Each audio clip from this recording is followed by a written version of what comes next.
Welcome to the Fear and Greed Business News Afternoon Report for Thursday, the 30th of November, 2023. I'm Sean Aylmer. Every afternoon, we've got the 5 stories that happened today that you need to know about.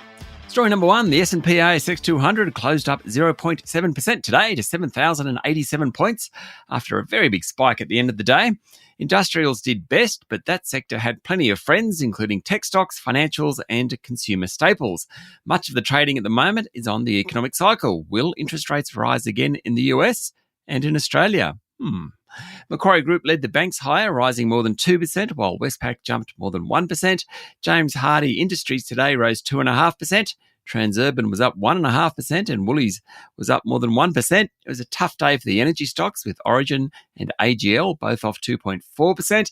Industrial Property Group Goodman fell 2.7%. CSL and Wesfarmers also underperformed the market. Iress surged 15% after it upgraded its earnings guidance for this calendar year. It was the best performing stock on the day by far. Another strong performer was Harvey Norman after yesterday's AGM. Liontown Resources fell after former Fortescue Metals Chief Financial Officer Ian Wells was appointed to the board.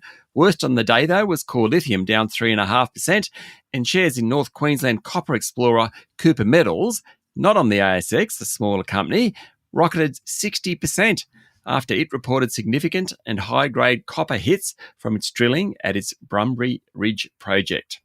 Story number 2, Origin Energy's board today rejected a revised takeover bid from Canadian suitor Brookfield, describing it as incomplete and complex, and recommended investors vote in favour of the $18.7 billion offer, which will be put to a vote on Monday.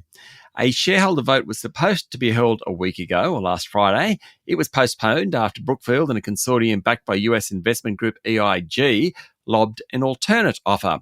The main reason for that offer was that Origin's largest shareholder, Australian Super, has already said it's going to vote against the original deal. That will pretty much scupper it, hence there was this second deal. Yesterday, the board said the second deal was complex and will take too long to execute, not to mention there's a bunch of regulatory hurdles to overcome. Origin's share price fell 2% today to $8.24. That's way below the $9.39 cash bid to be voted on Monday. Story number 3, convenience and petrol retailer 7-Eleven's Australian arm has been sold to its Japanese parent company for $1.71 billion.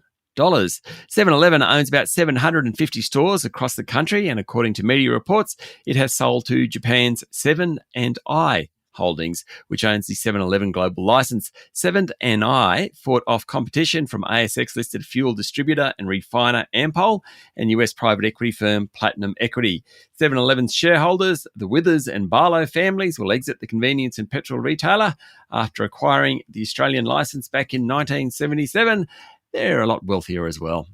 Story number 4, a New South Wales coal mine that's been shuttered for 18 years will restart production after the mine's owner secured a $90 million loan. The Dartbrook mine in the Hunter Valley will reopen after its owner, Australian Pacific Coal, procured the loan from European commodities trader Vitol. The money will help fund the final works and equipment like conveyors required to restart the mine, which has been idle since its former owner, Anglo American, shut it in 2007. It comes as Whitehaven Coal works to resume production at the Vickery mine in New South Wales, 25 years after it was closed by Rio Tinto. Clearly, there's still plenty of interest in coal. In fact, global coal demand reached a record high of 8.3 billion tonnes in 2022, according to the International Energy Agency, as consumption growth in China and other Asian nations exceeded the retreat from coal in wealthy nations, and that figure is expected to grow this year. And story number 5, OpenAI has officially reinstated Sam Altman as Chief Executive Officer and has a new initial board of directors, with Microsoft joining as a non-voting observer. The story that keeps giving, this one, Altman was sacked without OpenAI telling Microsoft, its biggest shareholder. Microsoft then hired Altman, then said it was okay for him to go back to OpenAI. Altman said he would if the board was sacked, and in the end, he won his way.